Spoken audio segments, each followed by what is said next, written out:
akan menyimpulkan tentang fungsi Al-Quran dan hadis.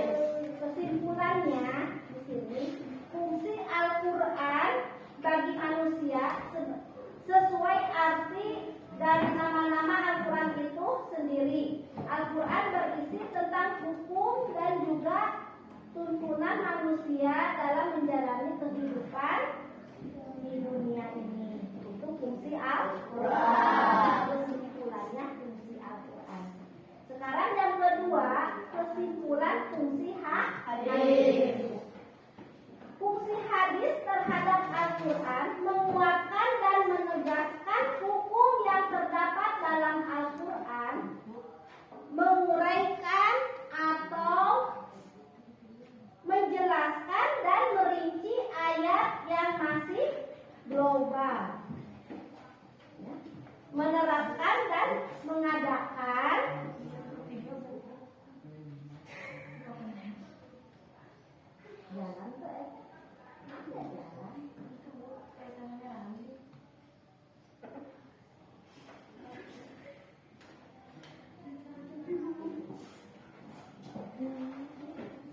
menetapkan dan mengadakan hukum yang tidak disebutkan dalam Al-Quran dan membatasi ayat Al-Quran. Yang ketiganya, Al-Quran adalah apa? Sumber hukum pertama, dan kalau hadis adalah sumber hukum yang kedua, yaitu tentang Al-Quran dan hadis. Kalian udah paham materi tentang menjelaskan fungsi Al-Quran dan hadis. Sekali lagi, bagaimana fungsi Al-Quran itu? Fungsi Al-Quran itu ada berapa? Ada empat. Apa saja? Fungsi Al-Quran itu apa saja?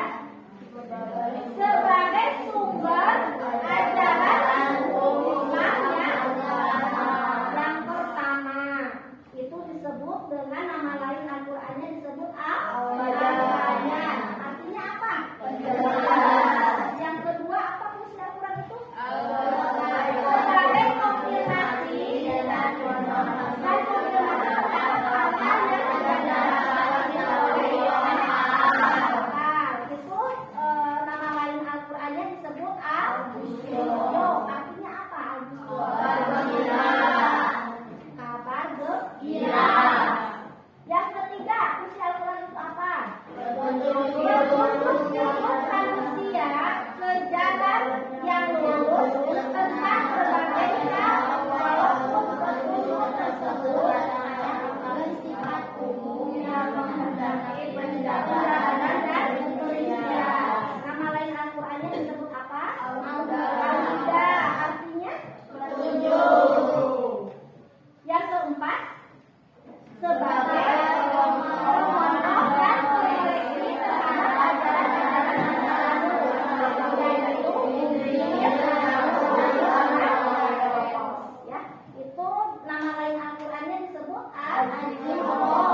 Muslim. Yang ketiga, menetapkan hukum yang belum terdapat dalam Al-Quran, termasuknya hadis takriri. Artinya apa? Ketetapan. Itu ketetapan Nabi Muhammad Shallallahu Alaihi Wasallam. Nah, jadi itu kesimpulan dari fungsi hadis dan fungsi Al-Quran dan fungsi hadis. Ibu tugaskan bikin 5 kelompok ya. Ini untuk mencari Al-Quran dalam fungsi Al-Quran. Cari Al-Quran ya.